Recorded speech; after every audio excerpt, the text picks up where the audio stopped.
ڈالروں کی اب یلغار.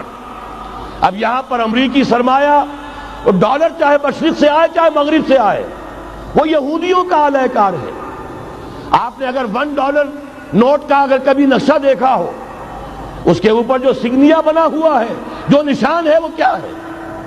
پیرامڈ، احرام مصر. یہ کن کے لیے اہمیت رکھتے ہیں؟ ہزارہا یہودیوں کا خون اور ان کی ہڈیاں ان پیرامڈز کے تلے دبی ہوئی. جب یہ احرام بنائے گئے تھے یہ یہودی وہاں غلامی کے دور میں تھے، بیگار ان سے لی جا رہی تھی. بڑے بڑے پتھر جب گرتے تھے تو پسنے والے یہودی ہوتے تھے.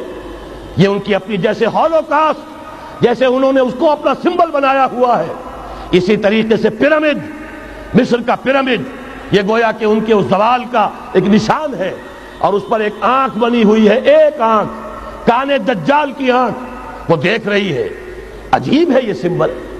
نیچے لکھا ہوا ہے نووس آرڈو سکلورم، اور یہ در حقیقت 1776 جو نیچے لکھا ہوا ہے وہ رومن حروف کے اندر یہ 1776 ہے جو میں بتا چکا ہوں آرڈر آف الومناٹی وساپ نے قائم کیا تھا. عام دنیا یہ سمجھتی ہے کہ شاید یہ امریکہ کا یوم آزادی ہے، سن آزادی ہے. 1 مئی اس آرڈر آف الومناٹی کی تاسیس 1 مئی کو ہوئی ہے. یہ 1 مئی جو منایا جاتا ہے دھوکہ یہ دیا گیا ہے کہ یہ شکاگو کے جو مزدور ہیں ان کی یادگار ہے. حقیقت میں یہ 1 مئی اور 1776 آرڈر آف دی الومناٹی کی تاسیس کی تاریخ ہے. ڈالر میرے اس دیش کو ناپاک نہ کرنا. اور میں تو انہیں داد دیتا ہوں جو کچھ انہوں نے، شاعر کہتے ہیں اس کو جو صاحب شعور ہے، اس صاحب شعور نے جو مشاہدہ کیا ہے کہ ڈالر آئے گا تو کیا آئے گا ہمارے ہاں. میری تو فکر کے اندر رچ بس گیا ہے. پاکستان کے بارے میں جب کہا تھا اے آندھیوں سنبھل کے چلو اس دیار میں، امید کے چراغ جلائے ہوئے ہیں ہم. ہماری امیدوں کے چراغ ہے یہ. اسلام کا گہوارہ بننے والی ملک ہے یہ. اس کو ہم نے قائم کیا تھا اسلام کے لیے. یہ آندھیاں نہ چلیں. اس ملک کو ہم نے اسلام کے چراغ جو ہے ہم نے اس میں روشن کیے ہوئے ہیں.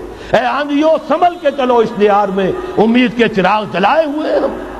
بہرحال یہ تیسرا سیلاب ہے، ننگی سرمایہ داری، جس کی پھر لعنتیں ہوتی ہیں.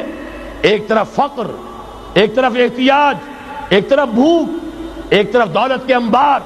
پہلے بھی ہمارے ہاں فرق کم نہیں ہے، لیکن اب جو ہوگا اگر یہ بات پوری ہو گئی تو وہ ننگی سرمایہ داری. اور سرمایہ داری ہی در حقیقت یہود کا سب سے بڑا ہتھ کنڈا ہے. یہ بینکنگ کا نظام، یہ سارا کا سارا سودی نظام، یہ IMF، یہ ورلڈ بینک، یہی تو ان کے سب سے بڑے ادارے ہیں.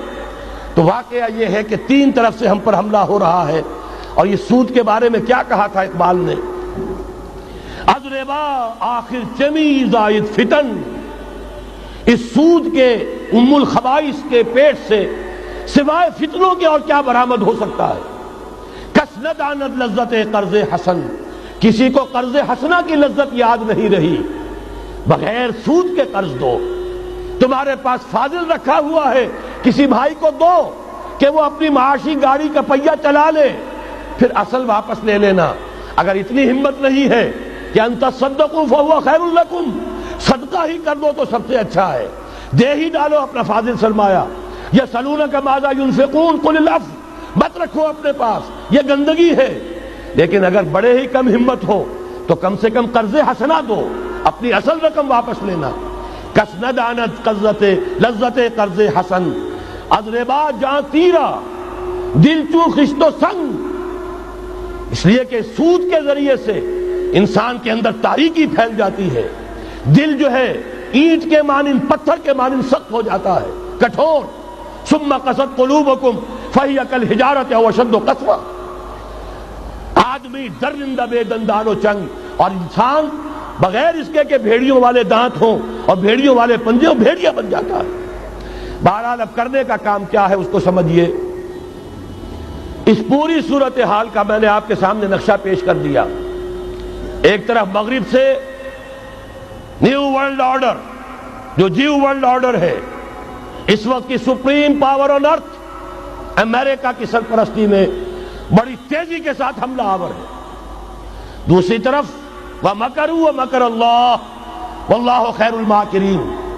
اللہ کو پامردی مومن پہ بھروسہ، ابلیس کو یورپ کی مشینوں کا سہارا۔